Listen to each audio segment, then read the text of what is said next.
Sanibona nonke bangani emakhaya, ngiyethemba ukuthi ke ni right lapho nikhona, niphatheke kahle kulesikhathi se-lockdown.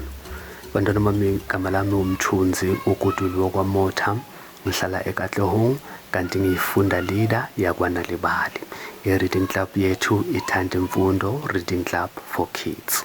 Ngithanda ukuthi ngenifundele naye incwadi emnandi kakhulu, ngithemba ukuthi nizoyithokozela. Niyayibona ke ithi intombazanyana eyayingafuni ukukhula. Ixoxwa nguVeronique Tajo, izithombe nguCatherine Groenewald. U-Ayanda kwakuyintombazanyana eyayihlala nabazali bayo, nogogo kanye nomfowabo omncane. Wayeyingane egcwele injabulo nehlala ihleka ngaso sonke isikhathi. Wayemthanda kakhulu ubaba wakhe. Ngelinye ilanga kwasuka enkulu impi. Ubaba wakhe wabe esephoqeka ukuba ahambe ayolwa empini. Umndeni ka-Ayanda awuzange uphinde uzwe lutho oluvela kubaba wakhe, ngisho negama elilodwa. Yaphela impi, amasosha abuyela ekhaya. Kwakukhala amacilongo, abantu bejabulele ukunqoba nokuhlangana nemindeni yabo.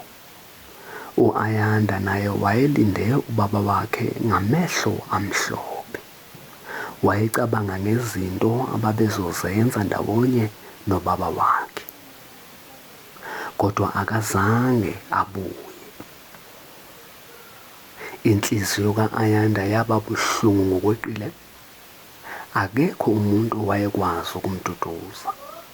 Kwaba sengathi ubuhlungu abuzwayo ngeke buze buphele. Ubuhlungu baphenduka baba yintukuthelo. Kungani ubaba wami efele empini? Impilo ayinalo iqiniso. Wenza isinqumo sokuthi ngeke asakhula.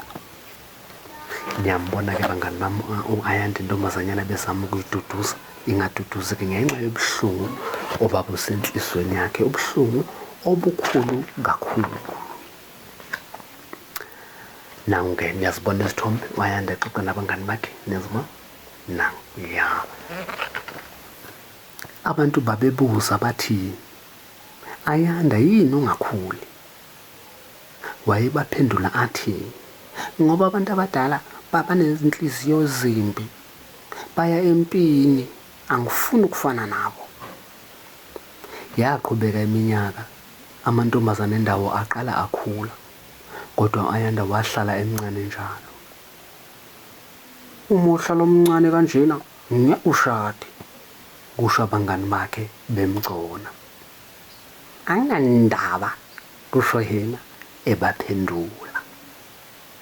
Ngiyathemba ukuthi-ke bangani bami niyithokozele nayo intshatshana yethu emnandi kakhulu. Ngiyabonga.